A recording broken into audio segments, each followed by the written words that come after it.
At the stroke of the midnight hour, when the world sleeps, India will awake to life and freedom.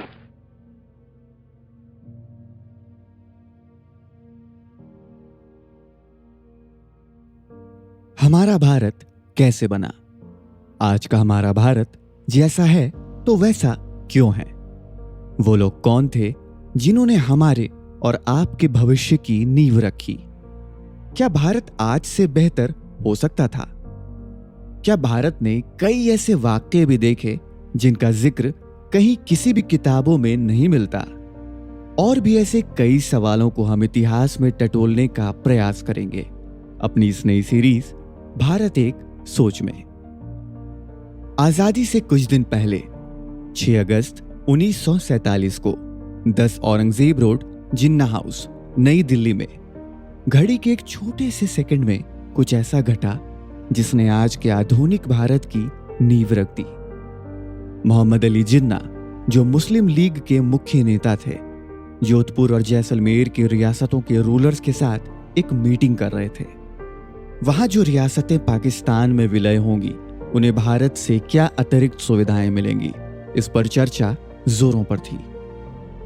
Mohammad Ali Jinnah ने एक सादे कागज पर sign करके उसे जोधपुर के रूलर महाराजा हनवंत सिंह को थमा दिया और कहा कि वो पाकिस्तान के साथ विलय की जो शर्त चाहें वो भर लें। ये एक बहुत बड़ा प्रपोजल था। जोधपुर रियासत ने कुछ बेहद ही मुश्किल शर्तें रखी, जैसे कि अगर जोधपुर पाकिस्तान के साथ मिलता है तो कराची पोर्ट उन्हें इस्तेमाल करने को दिया जाए। साथ ही साथ जोधपुर से सिंध के हैदराबाद जाने वाली रेलवे लाइन पर हनवंत सिंह का अधिकार। ये स्ट्रैटेजिक रूप से काफी जटिल शर्तें थीं, फिर भी जिन्ना तैयार हो गए। इसके अतिरिक्त जैसलमेर के युवराज महाराजा गिरधर सिंह की विचित्र मांग को भी जिन्ना द्वारा नकारा नहीं गया। मांग ये थी कि यदि कभी जैसलमेर में हिंदू मुस्लिम राइट्स होते हैं तो जिन्ना को अपनी पोजीशन न्यूट्रल रखनी होगी। जिन्ना किसी भी कीमत पर पाकिस्तान को एक विशाल देश बनाना चाहते थे।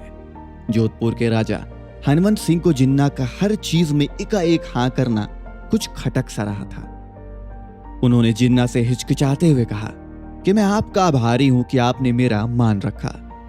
मैं अपना निर्णय आपको सोच के बहुत जल्द बता दूंगा।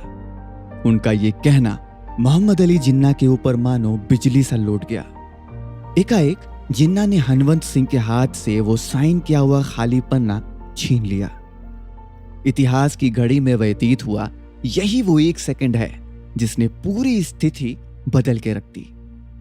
शायद अगर जिन्ना ने वो पन्ना छीना ना होता तो हिंदुस्तान का नक्शा आज से बिल्कुल अलग होता, जिसमें हिंदुस्तान की जमीन से जुड़ी व वर्तमान में मौजूद कई रियासतें और स्टेट हमारी नहीं होती और हमारी सीमाओं पर दुश्मन चारों तरफ से कहीं से भी अंदर आ सकता था। भारत एक सोच हमारे आज के हिंदुस्तान के बनने की एक अहम कहानी है जो शायद पहले कहीं नहीं कही गई। दरअसल आजाद भारत की शक्ल कैसी होगी, इस बात की पृष्ठभूमि तो 3 जून 1947 से ही बननी शुरू हो गई थी। भारत के तत्कालीन viceroy of governor general Louis Mountbatten ने नई दिल्ली में एक स्पीच दी। भारत की एकता को बनाए रखने के लिए विभिन्न जनता वर्ग के नेताओं के मध्य एकमत सहमति नहीं हो पा रही है और हमारे पास बंटवारे के सिवाय अब और कोई दूसरा रास्ता नहीं है। मुसलमानों के विभाजन कर अलग देश की मांग जिन्ना द्वारा ही पार्टी मीटिंग्स में रखी गई थी। लेकिन आजादी के बाद का हिंदुस्तान हिंदुस्तान नहीं बल्कि हिंदुस्तान और पाकिस्तान होगा, 2 राष्ट्र होंगे। इस बात का सार्वजनिक ऐलान सबसे पहले माउंटबैटन ने किया।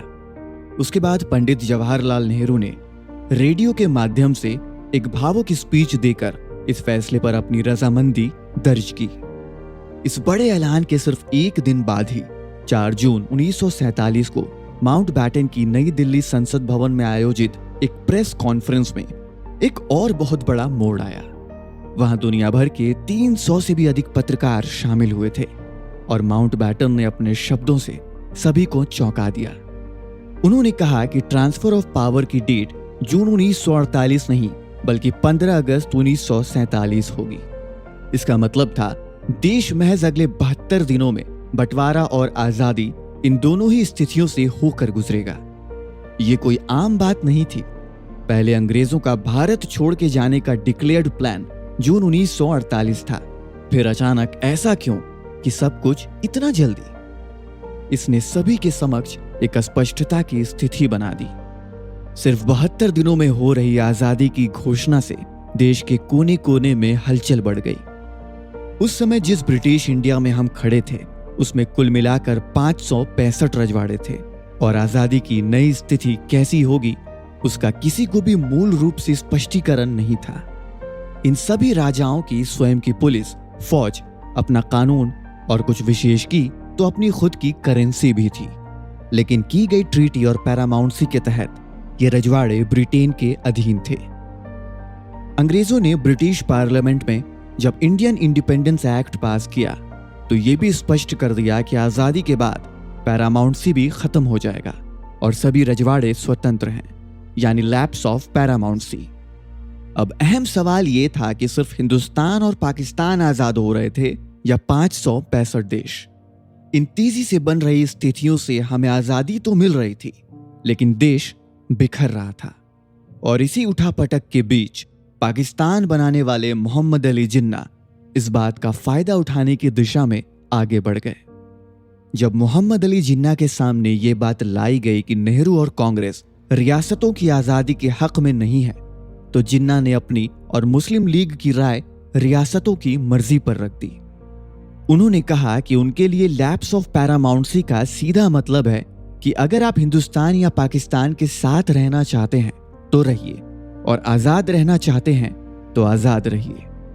जिन्ना ने कहा कि फैसला राजा और नवाब करेंगे क्योंकि ब्रिटेन की ट्रीटी राजाओं और नवाबों के साथ थी, ना कि नेहरू के। ऐसा लगता था कि जैसे जिन्ना निजी रूप से हिंदुस्तान को एक विशाल राष्ट्र नहीं बनने देना चाहते थे। जिन्ना का यह समर्थन रियासतों को बगावत करने पर उकसाने से कम और कुछ नहीं लग रहा था। इन सब के अतिरिक्त बंटवारे की घोषणा से पहले से ही चारों तरफ कोहराम और खून खराबे जैसी स्थितियां बनी हुई थी जो बंटवारे की घोषणा के बाद और तीव्र हो गई थी। ये सब देखकर माउंटबेटन काफी भावुक थे। माउंटबेटन इन बढ़ते हत्याकांडों का कुछ हद तक खुद को भी जिम्मेदार मानने लगे थे। ऐसे नाजुक हालात में अगर कोई व्यक्ति भारत की मदद कर सकता था तो वो थे खुद लॉर्ड लुई माउंटबेटन। उनके सलाहकार वीपी मेनन ने उनसे कहा कि यदि वो इन अलग थलग हो रही रियासतों को भारत में मिलाने में मदद करते हैं तो बंटवारे के घावों को कम किया जा सकता है। भविष्य का भारत उन्हें एक जोड़ने वाले व्यक्ति के रूप में देखेगा, ना कि तोड़ने वाले। माउंटबेटन भी अपनी भावी छवि को लेकर निजी रूप से काफी चिंतित थे। नतीजतन माउंटबेटन रियासतों को डोमिनियन ऑफ इंडिया में लाने यानी हिंदुस्तान के पक्ष में खड़े हो गए। सरदार पटेल, नेहरू और माउंटबेटन की देखरेख में वीपी मेनन ने इंस्ट्रूमेंट ऑफ एक्सेशन यानी रियासतों के विलीनीकरण के कागजात तैयार किए। इन डॉक्यूमेंट्स में साइन करने का मतलब था रियासतों का खुद को हिंदुस्तान बनाना। कश्मीर से कन्याकुमारी तक 565 रजवाड़े थे और उनमें से ज्यादातर बड़े रजवाड़े अपनी रियासत को आजाद देखने का सपना देख रहे थे। भारत के लोकतंत्र से उन्हें खासा डर लग रहा था। रजवाड़ों को ऐसा लगता था कि जैसे डोमिनियन ऑफ इंडिया से उनकी आजादी ही छीन ली जाएगी। और फिर 11 जून 1947 को कुछ ऐसा हुआ जिसने क्रियाशील धागों को अकल्पनीय गति से तोड़ दिया। सुदूर दक्षिण में स्थित त्रावणकोर ने खुद को आजाद संप्रभुता संपन्न देश बनाने का ऐलान कर दिया। चारों तरफ यह आवाज गूंज रही थी, त्रावणकोर आजाद हो गया, त्रावणकोर आजाद हो गया। लोगों को ऐसा लगने लगा कि त्रावणकोर तो आजाद हो गया लेकिन हिंदुस्तान को आजाद होने में अभी भी समय है। इस ऐलान का प्रभाव इतना तीव्र था कि ठीक इसी के अगले दिन ही हैदराबाद ने खुद को 15 अगस्त के बाद आजाद मुल्क बनाने का ऐलान कर दिया। हैदराबाद के अलग होने का सीधा मतलब था कि पूरे दक्षिण भारत का संबंध अब उत्तर भारत से नहीं रहेगा।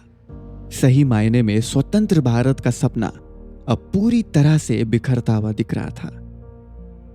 अब आगे क्या होता है? आखिर भारत कैसे बनता है? क्या हैदराबाद और त्रावणकोर अपने निर्णय बदल देते हैं या फिर उनके निर्णय आज भी कायम हैं? जानने के लिए इंतजार कीजिए हमारे भारत एक सोच कार्यक्रम के नए एपिसोड का। जय हिंद, जय भारत।